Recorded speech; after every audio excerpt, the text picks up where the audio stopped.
Assalamualaikum warahmatullahi wabarakatuh. Apa kabar teman-teman semuanya? Pada kesempatan kali ini kita akan membahas tentang sistem perhitungan biaya berdasarkan proses. Untuk minggu lalu atau pertemuan lalu kita sudah membahas tentang harga pokok pesanan atau sistem perhitungan biaya berdasarkan pesanan. Untuk minggu ini sampai dengan akhir nanti kita akan membahas tentang sistem perhitungan biaya berdasarkan proses atau biasa disebut dengan proses costing. Sebetulnya kurang lebih sama, yaitu kita sama-sama mencari harga pokok untuk sebuah produk gitu ya. Kalau kemarin itu dibebankan kepada pesanannya ya, per produknya, per produk per pesanan ya. Kalau sekarang kita lebih menitik beratkan kepada proses ya. Apa sih bedanya? Oke, kita lanjut. Proses costing, yaitu sistem perhitungan biaya berdasarkan proses, adalah cara penentuan harga pokok yang membebankan biaya-biaya produksi selama periode tertentu kepada proses atau kegiatan produksi dan membagikannya secara merata kepada produk yang dihasilkan dalam periode yang bersangkutan. Jadi kalau harga pokok harga pokok pesanan kemarin kan kita membagi harga pokok itu berdasarkan kepada pesanannya nih ya. Jadi tergantung pesanannya. Semakin banyak pesanan ya, semakin banyak unit produksi yang hasilkan, maka biayanya pun akan semakin rendah. Beda halnya dengan proses costing. Proses costing ini lebih menitik beratkan kepada prosesnya, kepada kegiatan produksinya. Ya, bagaimana caranya kita membebankan semua biaya-biaya yang kita keluarkan dalam proses produksi itu ke dalam produknya, ya, yang masih dalam satu periode seperti itu. Oke, lanjut. Nah, ini adalah contoh ya dari proses costing, bahwa proses costing ini digunakan untuk produk-produk yang diproduksi secara massal dan relatif sama mutunya gitu ya, mutu, bentuk gitu ya, kualitas gitu, apalagi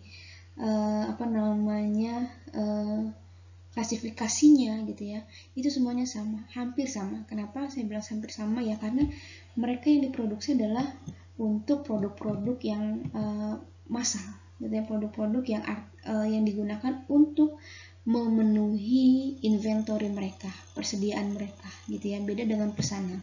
Kalau pesanan itu kan diproduksi untuk memenuhi pesanan ya. Ada orang mesen custom gitu ya, dengan permintaan mereka masing-masing, itu dibuat sesuai dengan apa yang mereka inginkan. Tetapi kalau untuk produk yang massal gitu, atau produk-produk yang memang terus diproduksi untuk memenuhi persediaan, itu adalah produk-produk yang memang umumnya sama. Artinya ada tidak ada pesanan, mereka tetap berproduksi. Contohnya apa? Kalau di sini kita dicontohkan dengan Coca-Cola. Ya, Coca-Cola itu dibentuknya sama. Ya, kalengnya seperti itu, warnanya merah. Bentuknya seperti itu, material kalengnya pun sama gitu ya. Semua produk materialnya sama. Kemudian dia digunakan untuk apa ya? Untuk memenuhi inventorinya gitu ya, bukan berdasarkan pesanan. Artinya kalau saya mau membeli Coca-Cola ya bentuknya seperti itu. Kalau teman-teman membeli Coca-Cola ya bentuknya seperti itu. Nggak bisa kita custom. Misalkan oke, saya mau Coca-Cola tapi bentuknya misalnya ini kan lingkaran ya, silinder tabung. Saya minta oke, saya maunya bentuknya balok misalkan gitu. Itu kan nggak bisa gitu. Jadinya apa yang di pasar, yang disediakan di pasar, itulah yang kita beli. Nah, itu artinya adalah produk yang massal. Siapapun yang membeli bentuknya akan seperti itu. Nah, itu adalah produk massal. Inilah gunanya proses costing. Proses costing itu digunakan untuk produk-produk yang mahal. Untuk produk-produk yang massal. Ya, untuk produk-produk yang massal, sehingga dalam prosesnya ya banyak biaya-biaya yang terjadi. Ya, biasanya mereka bisa terdiri dari satu departemen, dua departemen. Artinya apa? Misalnya departemen produksi, kemudian ada departemen misalnya perakitan, kemudian nanti ada departemen pengepakan misal gitu ya. Jadi macam-macam produksi. Nah, bagaimana caranya kita untuk menghitung biaya-biaya yang terjadi di setiap divisinya ke dalam produk yang kita hasilkan. Nah, itu seperti itu. Sama halnya seperti pesanan ya. Cuman bedanya kalau dia adalah untuk produk-produk yang dipesan, khusus ya, di custom. Kalau proses costing ini untuk produk-produk yang memang diproduksi secara continuous atau terus menerus. Oke, kita lanjut. Nah, ini ada contoh gitu ya. Ini ada contoh costing system. Di sini dilihat ada kapal laut, ada kapal pesiar, dan ada Coca-Cola gitu ya. Kalau kapal pesiar itu masuknya ke dalam job order costing, sedangkan Coca-Cola dia masuknya ke dalam proses costing. Kenapa? Kalau kapal pesiar ini kan tidak diproduksi secara massal, ya, artinya hanya diproduksi untuk orang-orang tertentu, ya, untuk perusahaan-perusahaan tertentu. Tidak semua perusahaan menggunakan kapal pesiar, gitu ya. Kemudian kapal pesiar ini kan bisa di custom dalamnya mau seperti apa, warnanya apa gitu ya, besarnya seberapa gitu, muatnya untuk berapa orang, kapasitasnya gitu ya. Itu namanya job order costing. Makanya kapal pesiar ini masuknya ke dalam job order costing. Sedangkan Coca-Cola itu masuknya ke proses costing. Sama halnya misalkan handphone ya, handphone itu adalah proses costing gitu ya. Oke, lanjut.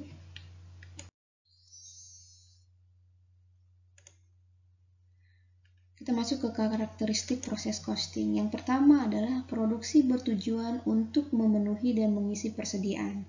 Produk selesai yang siap untuk dijual. Jadi intinya dia untuk memenuhi gudangnya, untuk membuat pemenuhan persediaannya, inventorinya. Jadi dia diproduksi terus menerus gitu ya. Walaupun tidak ada pesanan nih, misalkan ada pesanan khusus gitu, tidak ada pesanan khusus, itu tetap aja memproduksi gitu ya. Itu namanya karakteristik dari proses costing. Yang kedua adalah dasar kegiatannya anggaran produksi yang telah ditetapkan sebelumnya. Jadi bukan berdasarkan pesanan tetapi berdasarkan anggaran. Oke, tahun ini kita mau produksi berapa gitu ya. Kemudian biayanya berapa gitu, itu berdasarkan anggaran. Ya, kalau pesanan itu kan berdasarkan requestnya, pesanannya, berapa jumlah pesanan yang masuk gitu kan, jadi tidak bisa dianggarkan. Di estimasi bisa tapi tidak bisa dianggarkan. Oke, lanjut. Kegiatan produksi bersifat terus menerus atau kontinu ya, secara terus menerus. Karena apa? Karena dia gunanya untuk mengisi gudang persediaan gitu ya. Kemudian produk yang dihasilkan biasanya bersifat homogen atau sama, dan biasanya merupakan produk standar, yaitu untuk standar. Ya sama tadi, materialnya sama, kualitasnya sama, warnanya sama, bentuknya sama, gitu tuh standar, homogen, gitu ya. Biaya dikumpulkan setiap satuan waktu, misalnya bulanan, triwulan atau tahunan. Ya, biaya itu tidak setiap saat, tetapi memang ada periode waktunya. Gitu ya, tergantung perusahaannya, dia mau mengumpulkan biaya-biaya itu atau menghitung biaya-biaya itu berdasarkan apa, berdasarkan berapa lama waktunya. Kemudian total biaya maupun biaya per unit dihitung setiap akhir periode ya, jadi di akhir periode, jadi tidak bisa langsung kita telusuri langsung pada saat produksi, tapi nanti di akhir periode baru bisa kita menentukan berapa sih biaya sesungguhnya yang kita keluarkan. Itu di awal kita bisa mengestimasi, bisa kita membuat anggaran ya, yang dianggarkan berapa. Tapi di akhir nanti kita baru tahu, oh berapa sih sebetulnya biaya yang sebenarnya terjadi. Di akhir periode kita bisa lihat, oh 1 unit produksi ini menganggung berapa total biaya produksinya, gitu ya, itu di akhir periode. Oke, lanjut. Kemudian kita masuk ke perbedaan proses costing dan job order costing. Oke. Ada 5 perbedaan. Yang pertama dari dasar kegiatan, ya, dasar mereka berproduksi. Yaitu yang pertama, kalau dari harga pokok pesanan, dia berdasarkan pesanan pelangganan atau pesanan pelanggan. Kalau metode harga pokok proses, dia berdasarkan anggaran yang produksi yang dianggarkan, gitu ya. Itu bedanya. Kemudian tujuannya apa? Untuk melayani pesanan, untuk memenuhi pesanan, sedangkan harga pokok proses itu untuk mengisi persediaan, ya, untuk mengisi gudang persediaan. Kemudian sifatnya bagaimana? Kalau metode harga pokok pesanan itu spesifikasinya sesuai dengan keinginan si pemesannya. Ya, pemesanannya mau warna merah, ya harus dibuat warna merah. Tidak ada standarnya. Standar bentuk mungkin bisa gitu ya. Oke, kita punya kayak sama halnya kita buat undangan. Undangan kita sudah punya nih, bentuknya A, B, C, D gitu ya. Desainnya A, B, C, D. Bentuknya ada yang persegi panjang, ada yang persegi gitu ya. Ada yang segitiga misalnya gitu. Mereka bisa custom warnanya tapi bisa di custom ya. Warnanya diganti merah, diganti hijau gitu ya.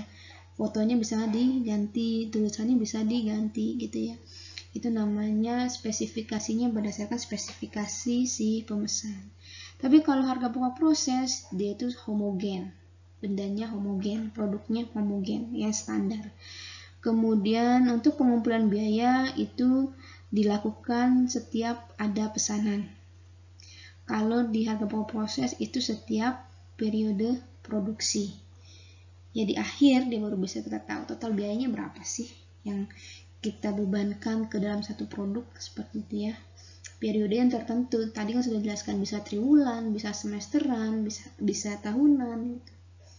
Kemudian cara menghitung harga pokok per unitnya, yaitu harga pokok pesanan tertentu dibagikan dengan jumlah unit. Kalau harga pokok proses, karena kita dihitungnya per periode, maka untuk mencari harga pokok per unitnya adalah harga periode tertentu, harga pokok periode tertentu dibagi dengan jumlah hasil produknya, hasil produksinya, gitu ya. Oke, lanjut.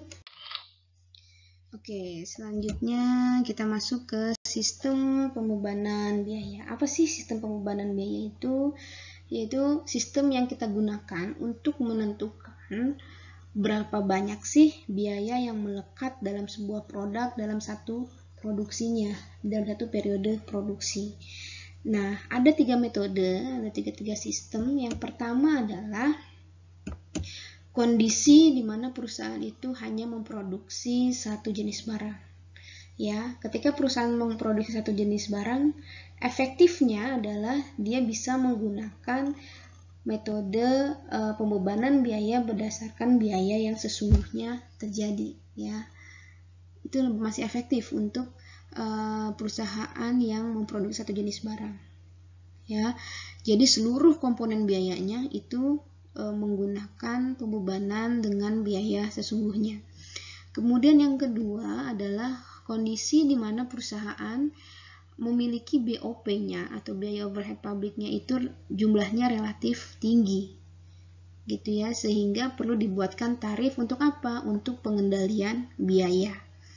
Nah, kalau dia BOP-nya relatif tinggi, perusahaan bisa menggunakan metode yang BOP-nya dibebankan berdasarkan tarif dan biaya-biaya yang lainnya dibebankan berdasarkan biaya yang sesungguhnya terjadi, gitu ya.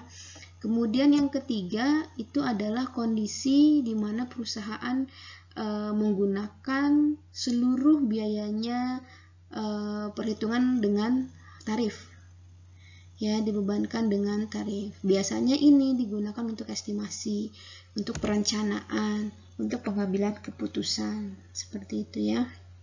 Oke, lanjut. Oke. Selanjutnya kita akan masuk ke prosedur akuntansi. Yang perlu teman-teman ingat kembali bahwa dalam akuntansi biaya kita mengenal ada tiga biaya. Yang pertama adalah biaya bahan, kemudian biaya tenaga kerja, kemudian biaya overhead pabrik. Nah, untuk biaya bahan, biasanya ketika disebutkan biaya bahan, maka yang terkandung dalam biaya bahan itu adalah biaya bahan baku dan biaya bahan penolong. Gitu ya. Semua bahan yang dibeli dimasukkan ke dalam kartu persediaan yang disediakan untuk masing-masing jenis bahan. Pada saat bahan akan dipakai atau dimasukkan ke dalam proses produksi, maka akan dicatat sebagai berikut. Ini masih sama pencatatannya ya pada saat pembelian bahan baku ya, bahan baku dan bahan penolong, maka jurnalnya adalah persediaan bahan pada kas atau hutang dagang, gitu ya. Kemudian apabila pengolahan melalui satu departemen, jurnalnya ada sebagai berikut.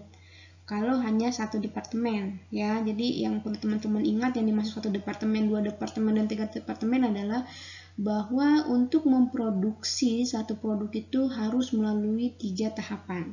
Misalnya tahapan pertama untuk daging sapi, misalnya tahapan pertama tahap pemotongan, misal tahap kedua di departemen kedua misalkan pengulitan ya, tahap ketiga adalah penggilingan, tahap keempat misalnya adalah pengalengan, misalkan seperti itu. Jadi untuk memproduksi kornet misalnya, maka perusahaan harus melewati 4 divisi atau 4 departemen. Departemen 1 pemotongan, departemen 2 pengkulitan gitu ya, departemen 3 penggilingan, departemen 4 dia pengalengan, seperti itu. Itu maksudnya terdiri dari satu departemen, 2 departemen, 3 departemen, seperti itu ya. Nah, kemudian ini yang di bawah bisa dibaca. Apabila pengolahan melalui satu departemen, jurnalnya adalah sebagai berikut. Barang dalam proses biaya bahan pada persediaan bahan ya, barang dalam proses. Jadi pada saat kita pembelian barang, kita mencatatnya adalah persediaan bahan pada kas atau hutang. Kemudian kita masukkan tuh bahan tadi ya, bahan yang sudah kita beli, persediaan bahan tadi ke departemen 1. Nah, di departemen 1 ya, bahan tadi kita ganti menjadi barang dalam proses. Ya, begitu persediaan tadi masuk ke dalam departemen 1, maka persediaan tersebut menjadi barang dalam proses di departemen 1. Kreditnya apa? Kreditnya persediaan bahan, karena persediaan bahannya berkurang. Muncul akun barang dalam proses biaya bahan, seperti itu ya. Oke, lanjut. Oke, selanjutnya masuk ke yang perusahaan memiliki 2 departemen, yaitu X dan Y. Dan hanya departemen X yang menggunakan bahan, maka jurnalnya adalah barang dalam proses biaya bahan departemen X pada persediaan bahan, karena yang menggunakan hanya departemen X. Kemudian kalau yang menggunakan adalah departemen X dan departemen Y, maka jurnalnya adalah barang dalam proses biaya bahan departemen X, barang dalam proses biaya bahan departemen Y pada persediaan bahan. Seperti itu ya. Oke, tadi biaya bahan sudah, sekarang kita masuk ke biaya tenaga kerja. Di biaya tenaga kerja sama halnya seperti di biaya bahan, bahwa di sini kita tidak lagi mengenal biaya tenaga kerja langsung maupun biaya tenaga kerja tidak langsung. Jadi kita hanya menyebutkannya biaya tenaga kerja. Nah, misalnya di sini contohnya, apabila perusahaan mengolah hasil produksinya hanya menggunakan satu departemen saja, maka semua biaya tenaga kerja di pabrik diperlakukan sebagai elemen biaya tenaga kerja. Dan jurnal untuk mencatatnya adalah, misalnya ini hanya satu departemen ya, maka kita akan mencatatnya barang dalam proses biaya tenaga kerja pada gaji dan upah. Ya, tadi kan barang dalam proses biaya bahan pada persediaan bahan. Nah, kalau sekarang tetap barang dalam proses, tapi yang bagian apa? Bagian tenaga kerja pada gaji dan upah. Ya, kalau tenaga kerja pada gaji dan upah. Kemudian bagaimana kalau dia melewati atau melalui atau menggunakan 2 departemen X dan Y misalnya? Maka kita harus tahu dulu berapa banyak sih biaya yang dikeluarkan atau biaya tenaga kerja yang dikeluarkan di departemen X, berapa banyak biaya tenaga kerja yang dikeluarkan di departemen Y. Ya, sehingga kita bisa menjurnalnya barang dalam proses biaya tenaga kerja departemen X, kemudian barang dalam proses biaya tenaga kerja departemen Y pada gaji dan upah. Gitu ya. Oke, lanjut. Oke, sekarang kita masuk ke biaya overhead pabrik. Yang perlu teman-teman ingat, sedikit mindset teman-teman harus dirubah sedikit nih ya. Kalau dulu teman-teman mengenal BOP adalah seluruh biaya selain biaya tenaga kerja langsung dan biaya bahan baku langsung. Nah, kalau di metode harga pokok proses, biaya overhead itu adalah biaya-biaya yang terjadi selain biaya bahan dan biaya tenaga kerja. Ya, selain biaya bahan dan tenaga kerja. Kenapa? Karena kalau di metode harga pokok proses ya biaya bahan itu, kalau kita bilang biaya bahan, maka itu terdiri dari biaya bahan baku dan biaya bahan penolong. Gitu ya. Sama juga biaya tenaga kerja. Itu sudah gabungan dari biaya tenaga kerja langsung dan biaya tenaga kerja tidak langsung. Makanya biaya overhead pabrik di metode harga pokok proses adalah biaya-biaya selain biaya bahan dan biaya tenaga kerja. Itu yang pertama. Yang kedua adalah kalau seandainya perusahaan tersebut memiliki departemen pembantu. Ya, departemen pembantu itu adalah departemen yang mensupport kerja dari departemen utamanya. Ya, misalnya kalau departemen tadi apa, pembuatan kornet tadi itu kan dia menggunakan mesin gitu ya. Mesin itu menggunakan listrik. Nah, makanya departemen pembantunya adalah departemen listrik atau departemen bengkel ya, yang memperbaiki mesin, atau departemen reparasi dan pemeliharaan. Nah, seperti itu namanya departemen pembantu. Nah, seluruh biaya-biaya yang terjadi di departemen pembantu itu masuk juga ke dalam biaya overhead pabrik. Gitu ya. Nah, kemudian di sini asumsinya ya teman-teman, untuk apa yang sudah kita pelajari dari prosedur akuntansi sebelumnya 1 sampai dengan 3, kita menggunakan sistem pembebanan yang biaya sesungguhnya. Ya, sehingga untuk mencatat biaya overhead yang sesungguhnya maka dibuat jurnal sebagai berikut. Yang didebit adalah biaya overhead pabrik, yang dikredit adalah seluruh biaya-biaya yang terjadi selain biaya bahan dan biaya tenaga kerja. Apa saja? Ada persediaan perlengkapan pabrik, ada penyusutan, ada biaya sewa pabrik, ada persediaan suku cadang, dan berbagai macam rekening yang dikreditkan. Ya, diingat bahwa BOP itu pokoknya selain biaya bahan dan biaya tenaga kerja. Itu semua dirinci gitu ya, biaya overhead pada biaya-biaya berbagai rekening yang dikreditkan, seperti itu ya. Kemudian ini untuk prosedur akuntansi ke-5. Oke, tadi kan kita sudah mencatat tuh, di awal tadi sudah mencatat biaya overhead pabrik. Kemudian biaya overhead pabrik ini kita masukkan ke masing-masing departemen. Ya, bagaimana pada saat dia masuk ke departemen A, pada saat dia masuk ke departemen X, bagaimana cara kita menjurnalnya? Caranya adalah sama seperti biaya bahan dan biaya tenaga kerja. Ketika dia masuk ke dalam proses produksi, maka kita akan mencatat biaya dalam proses BOP pada BOP. Ya, biaya dalam proses biaya overhead pabrik pada biaya overhead pabrik. Ya, begitu juga kalau misalnya dia punya 2 departemen, kita harus tahu berapa yang biaya yang dibebankan di departemen X atau departemen 1, berapa biaya yang dibebankan di departemen Y atau departemen 2.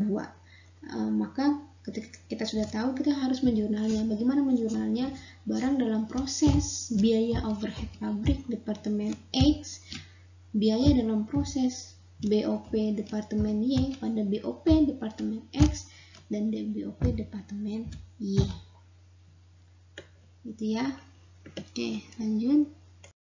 Oke, selanjutnya kita masuk ke prosedur akuntansi yang ke-6 ya, yaitu kita akan mencatat pertama adalah produk selesai. Jadi yang perlu teman-teman ingat, yang perlu teman-teman ketahui bahwa dalam proses produksi biasanya di akhir periode itu pasti akan ada dua produk. Yang pertama adalah produk selesai, ya artinya sudah selesai nih produk, sudah bisa kita jual, sudah bisa kita masukkan ke dalam gudang kita gitu ya. Atau ada juga produk yang masih dalam proses ya. Jadi kita harus tahu dulu, kalau produk tersebut masih dalam proses gitu ya, berapa banyak biaya bahan bakunya yang sudah terpakai sampai dengan akhir periode. Ya, sampai dengan produk tersebut masih dalam proses di akhir periode. Berapa banyak biaya tenaga kerjanya, berapa banyak BOP-nya gitu ya. Oke, sekarang kita akan bahas dulu yang produk selesai. Untuk produk selesai, kita menjurnal, yaitu mendebit persediaan produk selesai, kemudian mengkredit rekening barang dalam proses. Ya, ingat barang dalam proses ada 3 tadi sudah kita, ada barang dalam proses biaya bahan, ada barang dalam proses biaya tenaga kerja, ada barang dalam proses biaya overhead pabrik. Nah, ya, jadi berapa banyak tuh biaya dalam, jadi kita tahu nih dalam produk selesai itu dia mengandung berapa biaya bahan, berapa biaya tenaga kerja, dan berapa BOP ya. Nah, karena dia sudah selesai, maka yang tadinya kita mencatat dia sebagai barang dalam proses, kemudian karena sudah selesai maka di debitnya adalah persediaan produk selesai, ini yang kita masukkan ke gudang. Kreditnya adalah barang dalam proses dari ketiga biaya tersebut, biaya bahan, biaya tenaga kerja, dan biaya overhead pabrik. Kemudian tadi sudah saya jelaskan bahwa ada kemungkinan produk tidak semuanya selesai ya. Biasanya sih memang tidak semuanya selesai ya. Makanya akan ada namanya produk yang belum selesai di akhir periode. Bagaimana cara kita mencatatnya? Maka kita akan mendebit persediaan produk dalam proses ya. Kreditnya apa? Sama, barang dalam proses biaya bahan, barang dalam proses biaya tenaga kerja, dan barang dalam proses biaya overhead pabrik. Berapa banyak sih yang terkandung dalam persediaan produk dalam proses tersebut? Biaya bahan bakunya berapa, biaya tenaga kerjanya berapa, biaya overheadnya berapa gitu ya. Makanya di debitnya persediaan produk dalam proses, kreditnya barang dalam proses dari ketiga bahan tersebut gitu ya. Oke, selanjutnya kita masuk ke penggolongan proses produksi ya. Jadi atas dasar jenis produk yang dihasilkan, proses produksi dapat digolongkan ke dalam 2 ya. Yang pertama adalah proses produksi yang menghasilkan satu macam produk ya. Nah, satu macam produk ini nanti dibagi 2 lagi. Ada yang melalui pengolahan produk melalui satu tahapan pengolahan, atau pengolahan produk melalui beberapa tahapan pengolahan. Ini maksudnya adalah produk yang dihasilkan dari satu departemen atau dari beberapa departemen ya, 2 atau lebih departemen.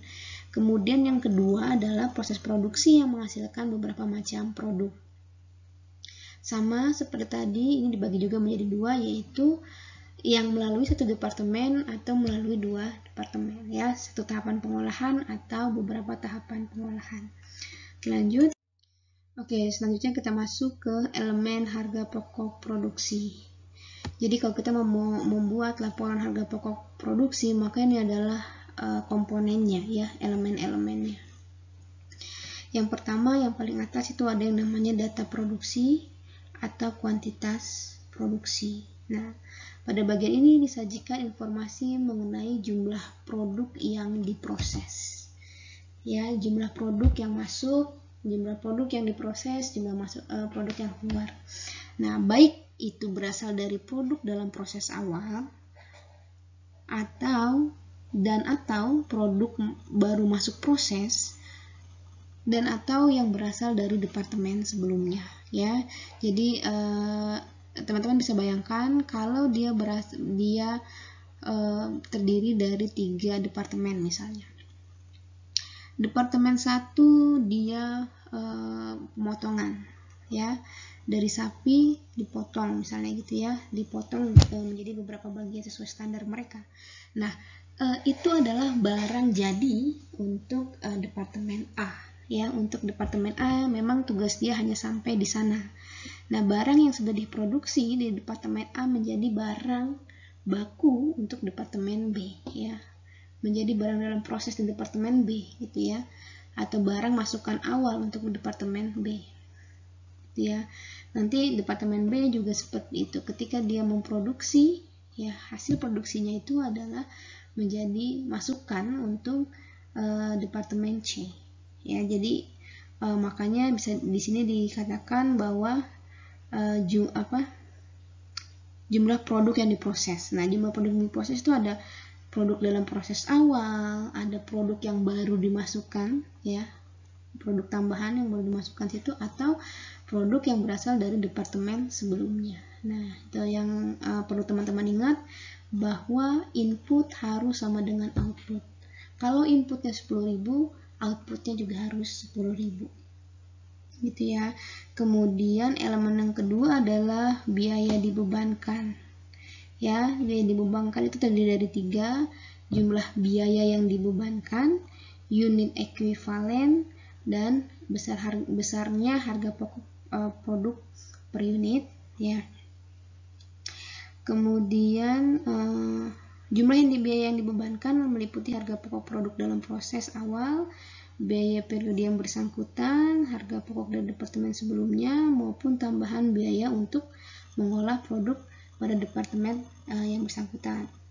Kemudian unit ekuivalen ini adalah besarnya unit produk dalam proses yang disetarakan dengan unit produk selesai.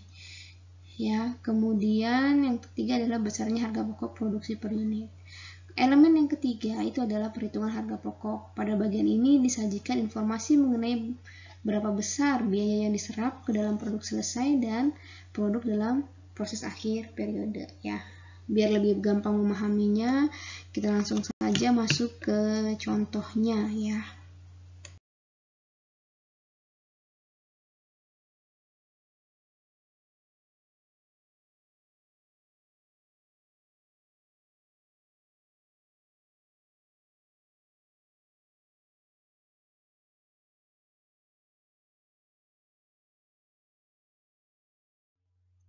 Oke, selanjutnya kita akan mencatat pembebanan biaya produksi. Ya, tadi kan kita sudah mencatat pembelian, sudah mencatat terjadinya biaya tenaga kerja, BOP, ya. Sekarang kita mencatat pembebanannya. Ya, pembebanannya.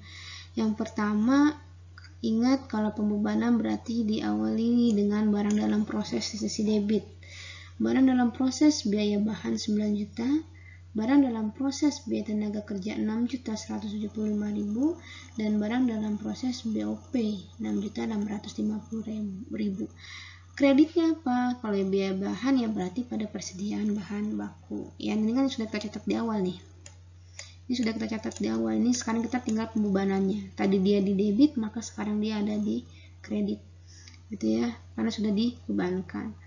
Biaya tenaga kerja yaitu biaya gaji dan upah, dan BOP, DP BOP pada BOP.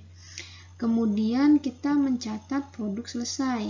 Pembebanan sudah, kita mencatat produk selesai. Nah, untuk mencatat produk selesai kita harus tahu dulu, ya, produk biaya untuk masing-masing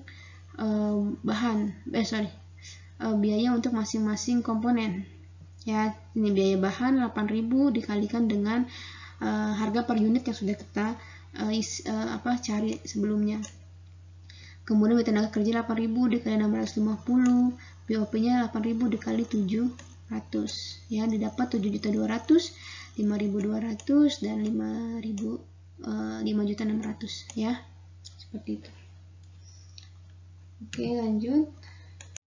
Terakhir kita mencatat produk dalam proses akhir, ya. Sama yang sudah tadi kita pelajari, bahwa di debitnya adalah persediaan produk dalam proses pada barang dalam proses biaya bahan, barang dalam proses biaya tenaga kerja, dan barang dalam proses BOP.